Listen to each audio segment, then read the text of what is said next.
Herkese günaydın tekrardan kanalıma hoş geldiniz. Bugün çok enerjik bir başlangıç yapamıyorum. Çünkü 2 gündür Özgür rahatsız. Hep rahatsız zaten. Hep hasta. Böyle hep burnu akıyor, öksürüyor.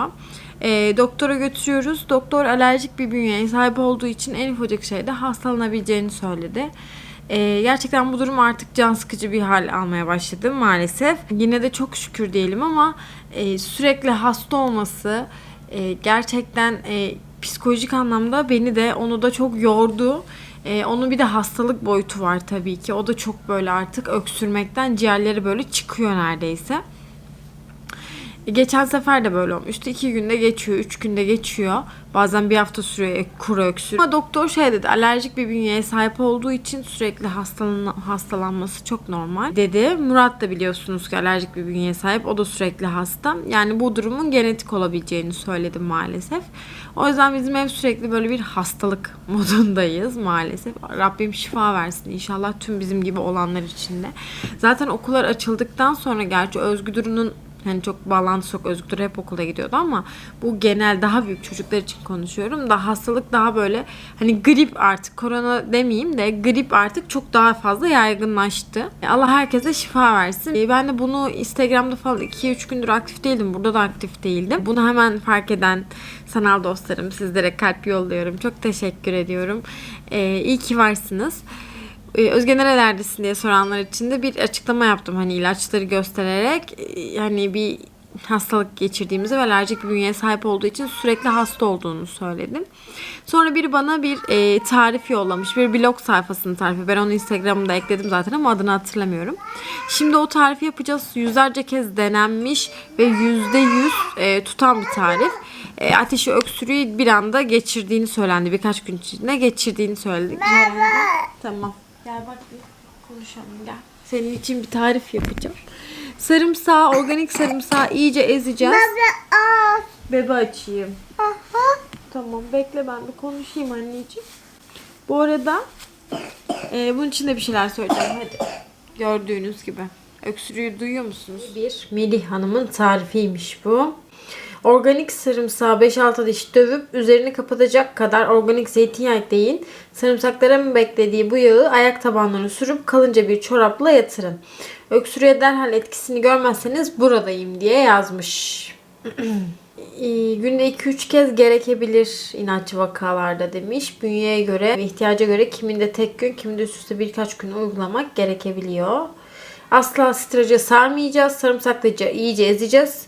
Mümkünse çörek otu yağı da ekleyin ama şart değil yazmışlar. Sadece üstündeki yağı sürecekmişiz. Ama sarımsakları iyice ezip yağla ve birlikte macun yaparsanız daha etkili olur. Hava öksürükle balgam arttırabilir. Evet, buzdolabında cam kavanozda saklayın, 7 ay sonra bile kullanılabilir. Evet, şunu da yapacağım. Şimdi 5-6 diş sarımsak demiş. Ben şu sarımsakları bir halledeyim. Soyuyorum.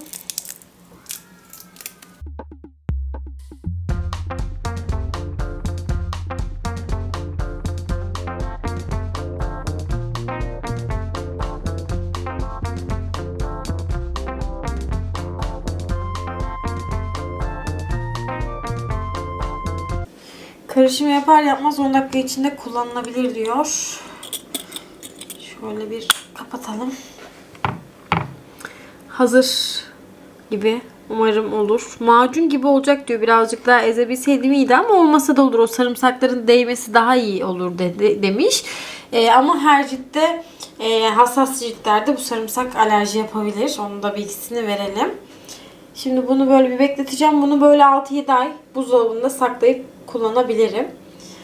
Bakalım etkili olacak mı hep birlikte. Özgür'ü kahvaltıda patates bile yemedi yani düşünün o kadar iştah yok. O yüzden en sevdiğim çorba yapıyorum. Terbiyeli yoğurt çorbası. Geçen gün yapmıştım. Birçok işte benimle birlikte denemiş. Terbiyeli şehriye çorbası, ilik sulu. Çocuklarınız da çok sevmiş. Çok sevindim. Şifa olsun inşallah çocuklarımıza. Ben de Özgür için yapıyorum. Murat pek sevmiyor bu çorbayı. Ben çok seviyorum. Özgür de çok seviyor. O yüzden onun için yapacağım. Hiçbir şey yemediği için. Şimdi tarifi tekrardan vermeyeceğim. Zaten birkaç video öncesinde detaylı tarifim var. Mutlaka bu çorbayı denemediyseniz de deneyin. Beğenenlere de afiyet olsun. Şimdi bunu yapacağım. Hızlı çekimde izleyebilirsiniz. Tarifi vermiyorum. Verdim zaten.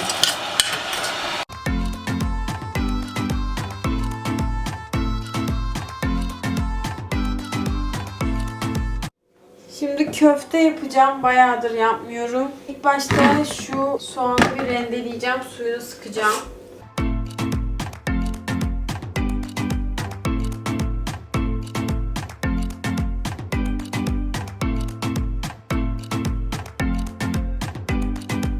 Sarımsak da ekledim.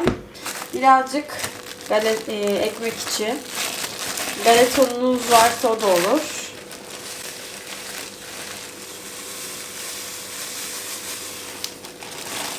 Köfte harcım yok, ızgara harcım var. Bu da olur. Zaten çok katmayacağım. Hani birazcık böyle baharat tadı versin istiyorum. Ayrıca baharat da ekleyeceğim. Kimyon ekliyorum. Toz biber bu. Karabiber. Tabii ki yumurta. Yumurta yok. Şimdi yoğuracağım.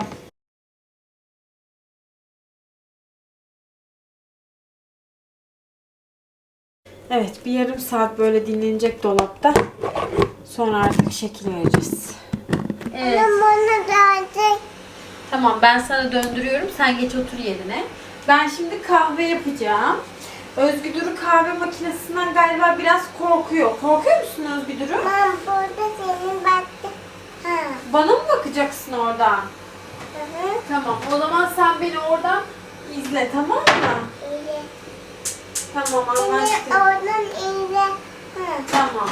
Birazcık yaklaşmak istemiyorsun galiba, değil mi buna doğru? Neden? Ben buraya otur. Senin baktım. Tamam. O zaman sen orada beni bekle. Ben bu kahveyi yapayım, olur mu?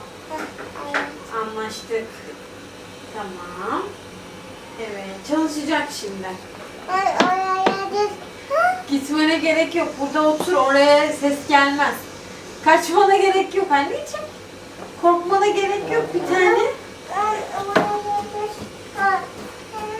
Oraya korkuyor.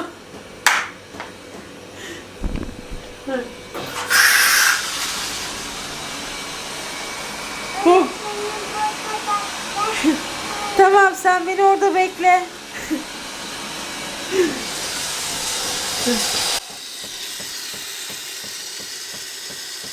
Kahve saati başladı. Kızım içinde süt ısıtıyorum. Bal ekleyeceğim. Ballı süt içireceğim ona da. Şimdi kahve. Efendim. Arkasından mı geçti sandalyenin robot? Geçsin. Evet, şimdi köfteyi tekrardan şekil vereceğim. Bu arada Murat kızarttı. Baktık tadına. Çok güzel olmuş. Bir tık tuzu az olmuş. Hani katmasam da olur ama katarsam sanki daha güzel olur gibi hissediyorum şöyle köftem. Tuzumuzu bulalım. Şu kadarcık daha atacağım. Tekrardan bir yoğurup şekil vereceğim.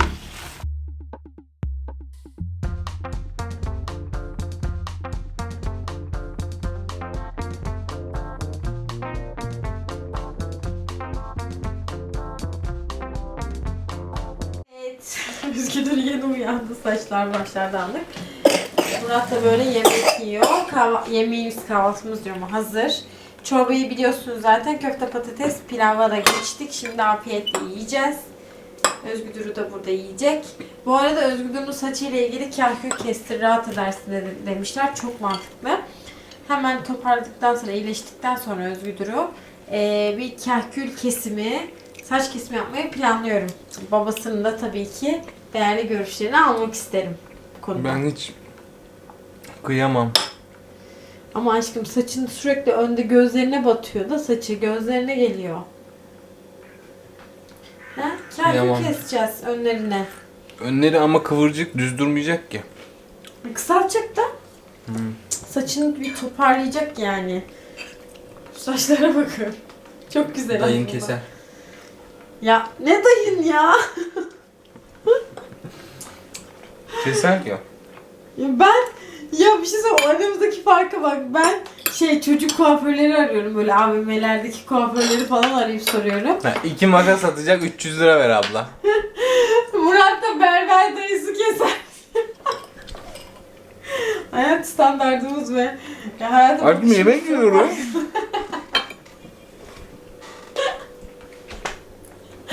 Hadi afiyet olsun bize. Murat olur mu bilmem de. Evet, artık veda vakti. Hastalıktan dolayı çok fazla uzun videolar çekemiyorum maalesef. Umarım videoyu beğenmişsinizdir. Daha güzel videolarda, daha sağlıklı günlerde inşallah tekrardan görüşürüz. Kendinize çok iyi bakın. Sağlığınıza lütfen çok dikkat edin. Özellikle de çocuklarınıza. Hoşça kalın. Bay bay.